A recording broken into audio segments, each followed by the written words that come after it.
ওমরে ফারুকের ইন্তেকালের ঘটনাটা শুনবেন? শুনতে চান? উনি স্বপ্নে দেখলেন একটা লাল মোরগ ওনাকে 3টা ঠোকর মেরেছে। কয়টা? উনি জুমার নামাজে, জিলহজ মাসের শেষ সপ্তাহে জুমার নামাজে বললেন যে একটা লাল মোরগ 3টা ঠোকর মেরেছে। মুগীরা ইবনে শুবা রাদিয়াল্লাহু তাআলা আনহুর দাস আবু লুলু আল মাজুসি, এই লোকটা খঞ্জর বানাতে পারতো। মুগীরা রাদিয়াল্লাহু তাআলা আনহুর দাস। মুগীরা প্রতিদিন 4 দিরহাম করে চার্জ করতো, যেহেতু দাস।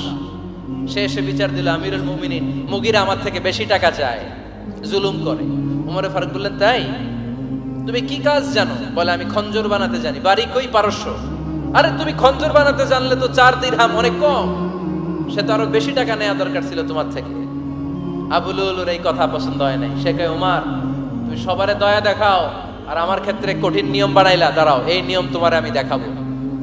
এই রাগে সে বাড়িতে যে একটা খঞ্জর বানালো। কি বানালো? খঞ্জর চিনেন? ছোট্ট ছুরি। কিছুদিন আগে ওমানের সুলতান কাবুস ইন্তেকাল করেছেন, জানেন আপনারা? ওনার এই কোমরের মধ্যে খঞ্জর থাকতো, ছবিতে দেখছেন? আরব শায়েখ যারা সুলতান, আমির, কোমরে কি থাকে? ছোরা থাকে, খঞ্জর। সে বাসায় যে একটা খঞ্জর বানালো, যেই খঞ্জরের 2 মাথা, লাহু রাসান ওয়া মাকবাদাতুহু ফি ওয়াসাতি, আর ধরার হ্যান্ডেলটা মাঝখানে, এদিকেও ছুরি এদিকেও ছুরি, যাতে এইভাবে মারা যায়। সে ধার দিতে লাগলো আর বলল, ওমর দাঁড়াও, তোমারে আমি দেখাবো। ওমরে ফারুক মসজিদে নববীর ইমাম, ফজরের নামাজের সময় এ আবু লুলু আল মাজুসি বুরনুস পরে, চাদর পরে, লুকিয়ে লুকিয়ে, সে অগ্নি উপাসক, মুমিন নয়। ওমরে ফারুককে অ্যাটাক করার জন্য গেলেন মসজিদে নববীতে। ওয়াকানু ইউসাল্লুনা বিগালাস, তখন ওনারা অন্ধকারে নামাজ পড়তো। নামাজের সময় যখন হলো, লুকিয়ে লুকিয়ে প্রথম কাজের ওমরে ফারুকের পিছনে মুয়াজ্জিনের পাশেই দাঁড়ালেন, হাতে খঞ্জর। একামত হলো, ওমরে ফারুক সালাত শুরু করলেন, ফজরের সালাত, আল্লাহু আকবার। নামাজ শুরু করলেন, সূরা ফাতিহা বললেন। আরেকটা সূরা যখন পড়তে যাবেন, ইন দ্য মিন টাইম আবু লুলু এই খঞ্জর নিয়ে ওমরে ফারুকের বুকের মধ্যে 3টা স্টেবিং করলেন। একটা মারলেন নাভির নিচে, মারার সাথে সাথে পাকস্থলী কেটে গেল। আরেকটা মারলেন পাজরে, পাজর ছিঁড়ে গেল। 3টা মারার পরে ওমরে ফারুক বললেন, কাতালানি আল কাল, এক কুকুর আমাকে মেরে ফেলেছে। পেছন থেকে এক সাহাবীকে টান মেরে সামনের দিকে নিয়ে গেলেন, তুমি নামাজের ইমামতি করাও। আর ওমরে ফারুককে বাকিরা ধরাধরি করে পেছনে নিতে আরম্ভ করলেন। আর এই আত্মাই আক্রমণ যে করেছে, সে কাতারের মাঝখান দিয়ে যেতে আরম্ভ করলো আর 2 দিকে ছুরি মারতে আরম্ভ করলো। 13 জন সাহাবীর গায়ে ছুরি মেরেছে, 7 জন সাহাবা স্পট ডেথ, জায়গায় মৃত্যু। এই ভয়ঙ্কর অবস্থা দেখে এক সাহাবী বুরনুস, এক ধরনের জুব্বা আছে মাথাওয়ালা, অনেকে জ্যাকেট পরছেন না এরকম মাথাওয়ালা, লম্বা জুব্বা আছে, আরবরা শীতে পড়ে মাথাওয়ালা। এই মাথাওয়ালা জুব্বা বের করে এক সাহাবী জালের মতো তার দিকে উড়ায় মারল। ওই বুরনুসের মধ্যে পেঁচিয়ে আবু লুলু মাটিতে পড়ে গেল আর সুইসাইড করে ফেলল, নিজের বুকে নিজে মেরে আত্মহত্যা। যেই সাহাবীকে ইমামতির জন্য দাঁড় করালেন, উনি ছোট্ট সূরা দিয়ে, প্রথম রাকাতে সূরা আল কাউসার, দ্বিতীয় রাকাতে সূরাতুল ইখলাস দিয়ে নামাজ শেষ। ওমরে ফারুক বেহুশ। ওমরে ফারুক কি? বেহুশ। সবাই কান্নাকাটি করতেছে, সবাই দেখতে গেলেন, এখন হুঁশ ফিরে না। মুখের মধ্যে, মুখ খুলে রাষ্ট্রের চিকিৎসক মুখের মধ্যে দুধ দিলেন, ওই নাভি দিয়ে দুধ বের হয়ে যায়, পাকস্থলী কেটে ওখান দিয়ে দুধ বের হয়ে যাচ্ছে। তারা বললো, ওনারে বাঁচানো সম্ভব না, দেখেন হুঁশ ফিরে কিনা। হুঁশ ফিরলে ওনার পরে কে আমির হবে, উনি যেন প্যানেল ঠিক করে দিয়ে যায়। সবাই তাকিয়েছে ওমরে ফারুকের চোখের দিকে। আল্লাহর মেহেরবানিতে ঘন্টা খানিক পরে উনি চোখ খুললেন। চোখ খোলার পরেই বলেন নাই, ও মা আমি মরে যাই। চোখ খোলার পরে উনি বলেন নাই, কে মারলো আমারে। চোখ খোলার পরে উনি বলেন নাই, আমার পরে নেতা কে হবে। চোখ খোলার পরে সর্বপ্রথম কথাটি ছিল, আসল্লান নাস, আমার নেতৃত্বে যে ফজরের নামাজটা শুরু হয়েছিল, এটাকে ঠিকমতো তোরা পড়েছিলি? আমার নেতৃত্বে যে ফজরের জামাত শুরু হয়েছিল, সেটা ঠিকঠাক মতো সমাপ্ত হয়েছিল কিনা আগে বল। আসল্লান নাস, নামাজটা হয়েছে কিনা বল। সুবহানাল্লাহ করতে পারলেন না? This is Omar, hour super hero. নেতা অনেকগুলো লাগে না, এরকম নেতা একটাই যথেষ্ট, যে গোটা বিশ্বকে কাঁপায় দিতে পারে। চিল্লায় বলো ঠিক কিনা? আমরা চাই আমাদের ছেলেগুলো ওমরে ফারুকের মতো বড় হোক। আমরা চাই আমাদের ছেলে মেয়েগুলো খাব্বাব, খুবাইব, সাইয়েদনা আলী, উসমান, আবু বকর রাদিয়াল্লাহু তাআলা আনহুর অনুসরণে বড় হোক, ঠিক কিনা? আমরা একটা ওমর চাই যিনি আমাদেরকে সালাতের শিক্ষা দিয়ে গিয়েছেন, ইন্তেকালের আগে বলেছেন সাল্লান নাস। এজন্য আমরা যেন নামাজ কখনো নষ্ট না করি। আল্লাহর জমিনে দিন বাস্তবায়ন আসাদ্দুহুম ফি আমরিল্লাহি ওমর রাদিয়াল্লাহু তাআলা আনহুর মতো এত কঠোর কেউ ছিলেন না। তাই দিন বাস্তবায়নে আমরা যেন কাউরে ছাড় না দেই। সবার আগে আল্লাহর দিন, সবার আগে আল্লাহর কোরআন, সবার আগে আমার ইসলাম, ঠিক কিনা? আজকে আমরা সাইয়েদনা ওমরে ফারুকের বায়োগ্রাফি সম্পর্কে জানবো। ওমরে ফারুক রাদিয়াল্লাহু তাআলা আনহু, the super hero of this উম্মাহ। এই উম্মার সুপার হিরো তিনি, ঠিক কিনা? ওনার মুখের আগে লাঠি চলতো বেশি। সুবহানাল্লাহ পড়বেন না? মাঝে মাঝে লাঠি চালানোর দরকার আছে না নাই? সাইয়েদনা ওমরে ফারুক আমাদের জন্য অনুপ্রেরণা। He is the real super hero of Muslim উম্মাহ। তিনি এই উম্মার রিয়েল সুপার হিরো। এজন্য ওনার জীবনী থেকে আমরা কিছু শিক্ষা নেওয়ার চেষ্টা করব ইনশাআল্লাহ। পড়েন সাইয়েদনা ওমরে ফারুক কিভাবে ইসলাম ধর্ম গ্রহণ করলেন, কিভাবে বিশ্বনবীর প্রাণের কলিজার টুকরা হলেন, এটা দিয়ে আমরা শুরু করি। আল্লাহ তাআলা সাইয়েদনা ওমরে ফারুকের হৃদয়ের মধ্যে 3টা ধাক্কা মেরেছেন, ঈমানের ধাক্কা। আওয়াজ করে বলতে হবে কয়টা? জোরে বলেন তো কয়টা? 3টা ঈমানি ধাক্কা। এক হচ্ছে বিশ্বনবীর দোয়ার ধাক্কা, এক কি? দোয়ার ধাক্কা। 2 হচ্ছে সূরা হাক্কা দিয়ে দিয়েছেন আল্লাহ এক ধাক্কা, সুবহানাল্লাহ পড়বেন না? 3 হচ্ছে সূরাতু তাহা দিয়ে আল্লাহ দিয়েছেন আরেকটা ধাক্কা।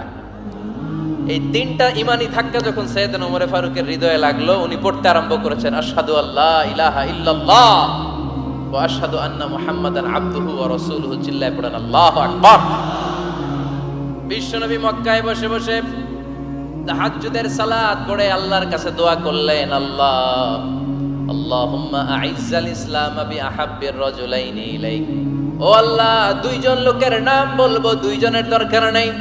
এই 2 জনের একজনকে আপনি ইসলামের সুশীতল ছায়া তোলে এনে ইসলামকে বিজয় দান করে দেন। মুহূর্তের মধ্যে দোয়াটা কবুল করে নিয়েছে কে? বিশ্বনবী বললেন, আল্লাহ 2 জনের নাম বলবো আজকের দোয়ায়। আবি জাহাল ইবনে হিশাম, হয়তো হিশামের বেটা আবু জাহেলকে আপনি ইসলামের ভিতরে নিয়ে আসেন, কিংবা ওমর ইবনুল খাত্তাব, খাত্তাবের বেটা ওমরকে আপনি ইসলামের ছায়া তলে নিয়ে আসেন। ওমরে ফারুকের জন্য দোয়াটা কবুল করে নিয়েছে কে? মক্কার যে অবস্থা, আল্লাহর হাবিব সাল্লাল্লাহু আলাইহি ওয়াসাল্লাম বুঝলেন মক্কার এই 2 জনের একজন যদি আমার সাথে না থাকে তাহলে মক্কায় দাওয়াতি কাজ চালিয়ে যাওয়া যাবে। আল্লাহর বললেন, আল্লাহ বেশি চাই না, এই 2 জনের একজন, হয় আবু জাহেল নয় ওমর, হয় আবু জাহেল নয় ওমর। বিশ্বনবী যখন দোয়া করলেন, এই দোয়ার একটা ঈমানি ধাক্কা, নূরানি ধাক্কা সাইয়েদনা ওমরে ফারুকের হৃদয়কে স্পর্শ করে ফেলল। দোয়া ইজ লাইক এ মিসাইল। এই যে আমরা দোয়া করি, এটা মিসাইলের মতো। যুদ্ধে মিসাইল হামলা করে না? মিসাইল হামলা করার পরে এই মিসাইল লক্ষ্য বস্তুতে যে ভেদ করে, ঠিক কিনা? তেমনি দোয়ার মতো যদি আপনি দোয়া করতে পারেন, আপনি যেই জন্য দোয়া করেছেন ঠিক ওই জায়গায় যে আপনার দোয়া স্পর্শ করে। সুবহানাল্লাহ পড়বেন না? বিশ্বনবীর দোয়ার মাধ্যমে প্রথমে সাইয়েদনা ওমরে ফারুকের হৃদয়ে এক ধাক্কা লাগলো। 2 নম্বরে রব্বুল আলামিন সূরাতুল হাক্কা দিয়ে ওমরে ফারুকের হৃদয়ের মধ্যে দিলেন এক ধাক্কা। পড়েন আল্লাহু আকবার। কোরআনের ভেতরে সূরাতুল হাক্কা নামে একটা সূরা আছে না নাই? আল হাক্কাতু মাল হাক্কা ওয়া মা আদরাকা মাল হাক্কা। পড়েন আল্লাহু আকবার। বিশ্বনবী যখন দোয়া করলেন, ওই দোয়া যখন সাইয়েদনা ওমরে ফারুকের হৃদয়ে স্পর্শ করলো, সাইয়েদনা ওমরে ফারুক সব সময় বিশ্বনবীরে ফলো করতে আরম্ভ করলেন। বিশ্বনবী ডানে গেলে লুকিয়ে লুকিয়ে ওমর ফারুক ডানে যায়, বিশ্বনবী বায়ে গেলে লুকিয়ে লুকিয়ে ওমরে ফারুক বায়ে যায়। বিশ্বনবী একবার মসজিদুল হারামে যে নামাজ পড়তে শুরু করলেন, ওমরে ফারুক তখন বিশ্বনবীর পিছু পিছু ছদ্মবেশে পেছন থেকে যে বিশ্বনবী কিভাবে নামাজ পড়ে দেখতে শুরু করলেন। বিশ্বনবী ইন দা মিন টাইম এশার নামাজে আল হাক্কাতু মাল হাক্কা তেলাওয়াত শুরু করে দিলেন। আল হাক্কাতু মাল হাক্কা তেলাওয়াত শুরু করে দিলেন। তেলাওয়াত করতে করতে বিশ্বনবী যখন তেলাওয়াত করতেছে, ওমরে ফারুক এরকম দুলতেছে আর মজা পাচ্ছে। ও মিয়া, বিশ্বনবীর কণ্ঠ বুঝি আমার মতো কণ্ঠ, আপনার মতো কণ্ঠ? আহমদ বিন ইউসুফের কণ্ঠ, আব্দুল বাসিতের কণ্ঠ না?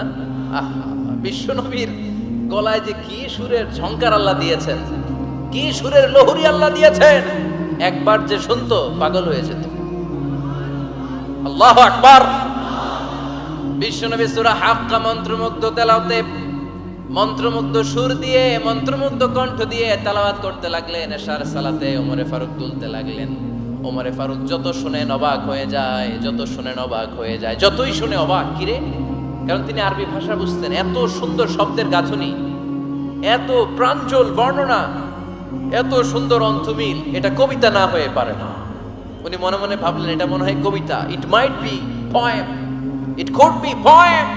মুহাম্মদ মনে হয় কবি হয়ে গেছে, তার কাব্য প্রতিভা দিয়ে সে এটা বানিয়েছে। তা না হলে এত সুন্দর কথা, এটা কবিতা না হয়ে পারে। ইন দ্য মিন টাইম বিশ্বনবী কিন্তু দেখতেছে না যে পেছনে ওমর। বিশ্বনবী তেলাওয়াত করছিলেন। ইন দ্য মিন টাইম বিশ্বনবী পড়ছিলেন ওমা হুয়া বিকাউলি শাইরিন কলিলাম মা তুমিনুন। এই আয়াতের অর্থ হলো এটা কোনো কবির কথা নয়, খুব অল্প সংখ্যক লোকই তোমরা ঈমান আনো। সুবহানাল্লাহ পড়েন। এটাকে বলে কোইন্সিডেন্ট। কোইন্সিডেন্ট, হুট করে অনেক সময় মিলে যায়।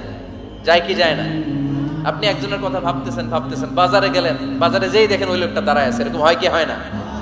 কোইন্সিডেন্ট। ওমরে ফারুক মনে মনে যেটা ভাবতেছে ওই কথা দিয়ে বিশ্বনবী তেলাওয়াত করতেছে। আল্লাহু আকবার। বিশ্বনবী যে আয়াত তেলাওয়াত করছিলেন, আয়াতের অর্থ হলো এটা কোনো কবির বানানো কবিতা না, খুব অল্প সংখ্যক লোকই তোমরা ঈমান আনো। ওমরে ফারুক আটকে উঠলেন, থমকে দাঁড়ালেন। ঘটনা কি? আমি মনে মনে ভাবলাম, কিরে এত সুন্দর কথা, এটা তো মানুষের কথা হতে পারে না, এটা নিশ্চয়ই কবিতা, কবির কথা। কিন্তু মুহাম্মদ এখন আবার পড়তেছে ওমা হুয়া বিকাউলি শাইর, এটা কোনো শায়েরের, কবির কথা নয়। কলিলাম মা তুমিনুন, অল্পই তোমরা ঈমান আনো। তার মানে আমার মনে যা চলে মুহাম্মদ এটা টের পায়। মুহাম্মদ গণক। নাউজুবিল্লাহ পড়বেন না? মুহাম্মদ অনেক বড় মাপের একজন গণক। মানুষের হৃদয়ে কি চলে, মনে মনে কি ভাবে, মুহাম্মদ না দেখেও বলে দিতে পারে। ইন দা মিন টাইম বিশ্বনবী পরের আয়াতে বললেন ওয়ালা বিকাউলি কাহিনিন কলিলাম মা তাযাক্কারুন। এই আয়াতের অর্থ হলো এটা কোনো গণকের বানানো গণনা নয়, খুব অল্প সংখ্যক লোকই তোমরা উপদেশ হিসেবে এটাকে মানো। সুবহানাল্লাহ পড়েন। এবার আর ওমরে ফারুকের সহ্য হয় না, কি আজীব তামাশা। প্রথমে মনে করলাম কবিতা, মোহাম্মদ কয় কবি না, সে কবি না, এটা কবিতা না। তারপর ভাবলাম সে গণক, সে আয়াত পরে পরে বলে দিল এটা গণনা নয়, তাহলে এটা কি? এটা কি কবিতাও না, গণনাও না, তাহলে এটা কি? বিশ্বনবী তখন বললেন তানজিলুম মির রাব্বিল আলামিন। সুবহানাল্লাহ পড়েন। পরের আয়াত ছিল তানজিলুম মির রাব্বিল আলামিন। এটা দুনিয়ার কোনো কবির বানানো কবিতা না, এটা কোনো গণকের গণনা না, এটা কোনো সাহিত্যিকের বানানো সাহিত্য নয়, এটা মহাবিশ্বের পরিচালক রব্বুল আলামিনের কাছ থেকে পাঠানো কিতাব কোরআন। সূরা হাক্কার ধাক্কায় ওমরে ফারুক গাইড। প্রথমে ধাক্কাটা লাগলো যে দোয়া। বিশ্বনবী তাহাজ্জুদে কেঁদে দোয়া করলেন, আল্লাহ হয় আবু জাহেলরে দিবা নাইলে ওমরে দিবা। ওই দোয়া ওমরে ফারুকের হৃদয়ে ছোঁয়া লেগেছে। এরপরে হাক্কা, সূরাতুল হাক্কা দিয়ে দিলে এক ধাক্কা। এই ধাক্কা খেয়ে উথাল পাথাল হৃদয়ের মধ্যে, হায় রে এ কি বাণী, এ কেমন কথা, কে মুহাম্মদ? তারপরও শয়তানের ওয়াসওয়াসা আছে না নাই? আল্লাহ বলে যতই ওয়াসওয়াসা ওমরকে দেয়া হোক, আমি ওমরে ফারুককে এই মুসলিম উম্মাতের সেনাপতি বানিয়ে ছাড়বো, আমি সেনাপতি বানাবো। এবার 3 নাম্বার ডোজ। ডাক্তারের কাছে গেলে প্রথমে দেখবেন সিম্পল ডোজ দেয়, নরমাল ওষুধ, এটাতে কাজ না হলে ডোজ বাড়ায়, একেবারে কাজ না হলে অ্যান্টিবায়োটিক মারে, আছে না নাই? আল্লাহ প্রথমে দোয়ার ছোঁয়া লাগালেন, তারপর সূরা হাক্কা দিয়ে ধাক্কা মারলেন, এরপরে রব্বুল আলামিন বলেন এবার 3 নাম্বার ডোজ সূরা তোহা দিয়ে আমি তোমার হৃদয়টারে উজালা বানায় দেব রে ওমর। শয়তান ওদিক দিয়ে ওয়াসওয়াসা, খেলা দুই দিক থেকে চলতেছে। আল্লাহ তাআলা হেদায়েতের রাস্তায় টানছে, শয়তান জাহান্নামের দিকে টানছে। ঘোষণা দেয়া হলো মক্কায়, মুহাম্মদের মাথা কেটে এনে দিলে এত এত স্বর্ণ মুদ্রা দেয়া হবে। ওমরে ফারুক রাজি হয়ে গেলেন, নাঙ্গা তলোয়ার নিয়ে বিশ্বনবীর মাথা কাটার জন্য ছুটলেন। নাউজুবিল্লাহ পড়বেন না? বনু জাহরা গোত্রের এক লোক বলে, আইনা ইয়া ওমর, কই যাও? মুহাম্মদের মাথা কাটতে যাই। আরে মুহাম্মদের মাথা কাটতে যাও, তোমার বোন ফাতিমা বিনতে খাত্তাব আর তোমার বোন জামাই সাঈদ কদ সাবাআ, এরা তো ধর্ম ত্যাগ করে ফেলছে। এটা তো আমাদের ধর্ম ত্যাগ করে মুহাম্মদের ফলোয়ার হয়ে গেছে। আগে ওমর ঘর সামলাও, পরে মুহাম্মদের মাথা কাটতে যেও। ওমরে ফারুক অবাক হয়ে গেলেন, তলোয়ার নিয়ে বিশ্বনবীর দিকে না যেয়ে নিজের বাড়ির দিকে চলে গেলেন। বিশ্বনবীর আপন বোন ফাতিমা বিনতে খাত্তাব, বোন জামাই সাঈদ আর খাব্বাব রাদিয়াল্লাহু তাআলা আনহু তিনজন মিলে সূরা তাহা তেলাওয়াত করছিলেন। পড়েন সুবহানাল্লাহ। মক্কায় লুকিয়ে লুকিয়ে দাওয়াত হতো।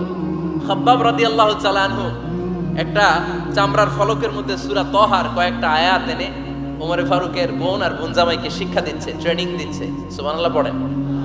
লুকিয়ে লুকিয়ে ওমরে ফারুক যখন ঘরে চলে আসলেন, এরা তটস্থ হয়ে গেল। সাইয়েদনা খাব্বাব বিছানার তলায় লুকিয়ে গেলেন। ওমরে ফারুক বললেন, দরজা খোলো। ফাতিমা বিনতে খাত্তাব দরজা খোলার পরে নির্মম ভাবে সাইয়েদনা ওমর রাদিয়াল্লাহু তাআলা আনহু বোনের গায়ে আঘাত শুরু করে দিল।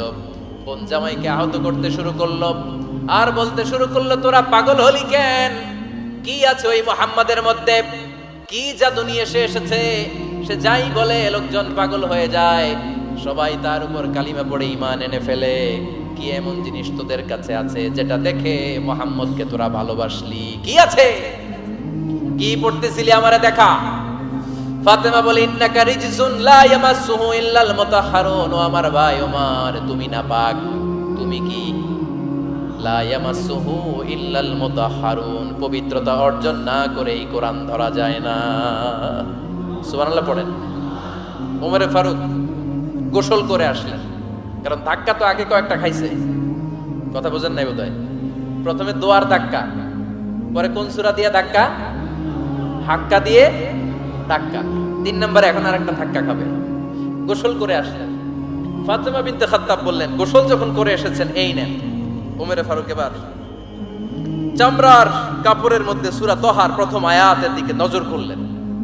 নজর করেই কোরআনের প্রেমে পড়ে গেলেন। পড়েন সুবহানাল্লাহ।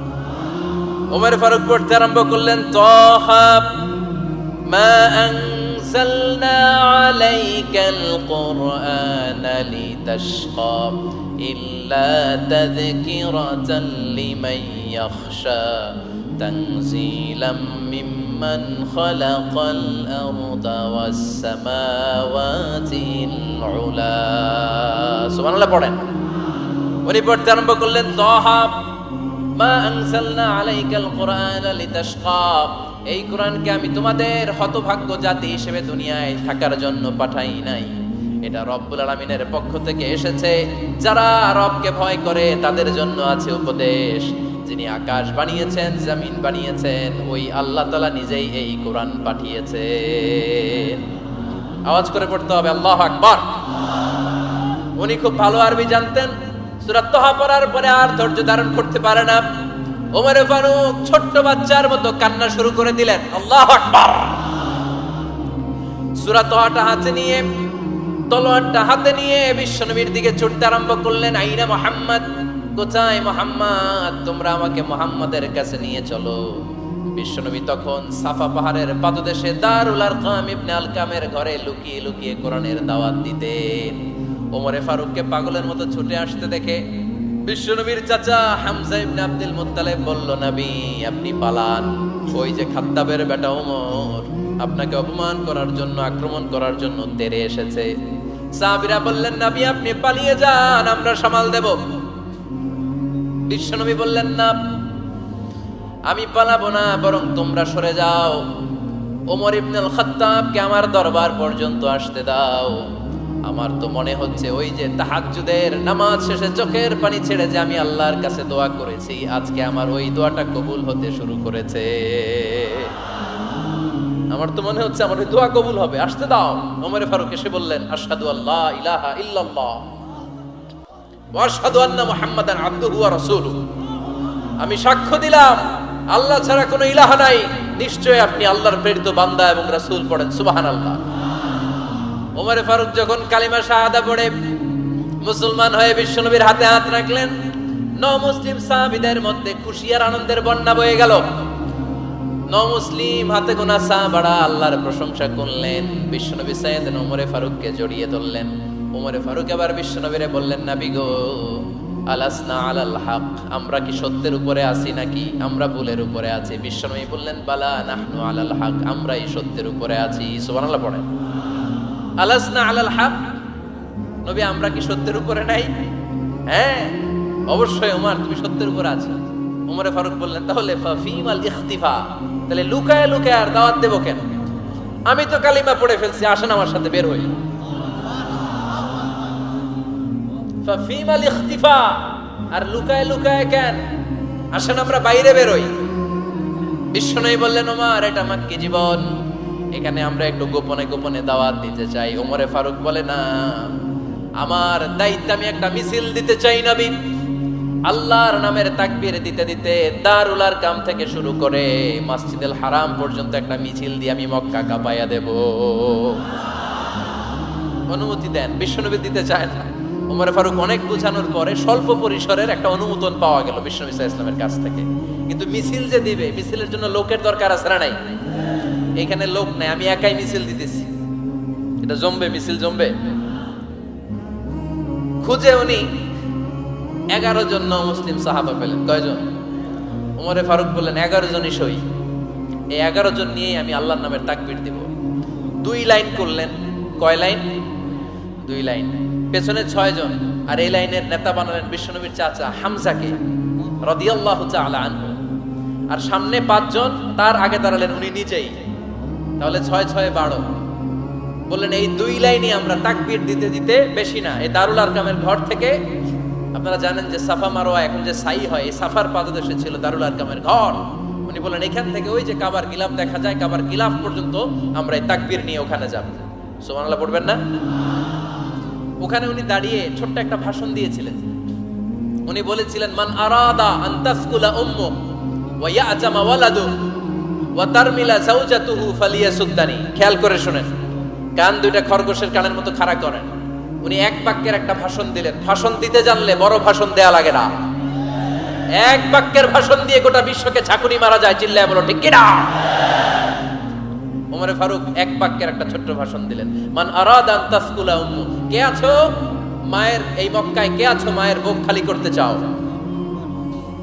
ইয়াতামা ওয়ালাদু, কে আছো বাচ্চাগুলারে, নিজের সন্তানগুলোরে ইয়াতিম বানাতে চাও? কে আছো তারমিলা যাওজাতুহু, নিজের স্ত্রীকে বিধবা বানাতে চাও? ফালিয়া সুদ্দানি, বুকের পাটা থাকলে আমি ওমর রে থামাও। ফালিয়া সুদ্দানি, দেখি মক্কায় কার এত বড় বুকের পাটা। কে আছো মায়ের বুক খালি করতে চাও, সন্তান রে এতিম বানাতে চাও, স্ত্রীকে বিধবা বানাতে চাও? ফালিয়া সুদ্দানি, পারলে আমারে ঠেকাও। এই বলে উনি আল্লাহু আকবার, আল্লাহু আকবার, আল্লাহু আকবার বলে স্লোগান শুরু করে দিলেন। এক এক স্লোগানে মক্কার মরুজমিন থারথার করে কাঁপতে আরম্ভ করলো। এই মিছিল মক্কার কেউ দেয় না। মিছিলের আওয়াজ শুনে আবু জাহেল বাইরিস, উতবা বাইরিস, শাইবা, ওয়ালিদ ইবনে মুগিরা সব বের হয়েছে। কিরে, আমার এলাকায় এত বড় স্লোগান, কার এত সাহস? বের হয়ে দেখে মিছিলের সামনে ওমর। ওমর রে দেখে দিছে এক দৌড়। কারণ ওমরে ফারুককে থামানোর মতো বাপের বেটা মক্কায় দ্বিতীয়টা কেউ ছিল না। আওয়াজ করে বলে ঠিক কিনা?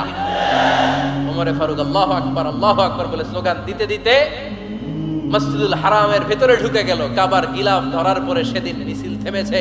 ওই আল্লাহর নামের স্লোগান সেদিন কেউ থামাতে পারে নাই, কিয়ামত পর্যন্ত কেউ থামাতে পারবে না। চিল্লায় বলো ঠিক কিনা?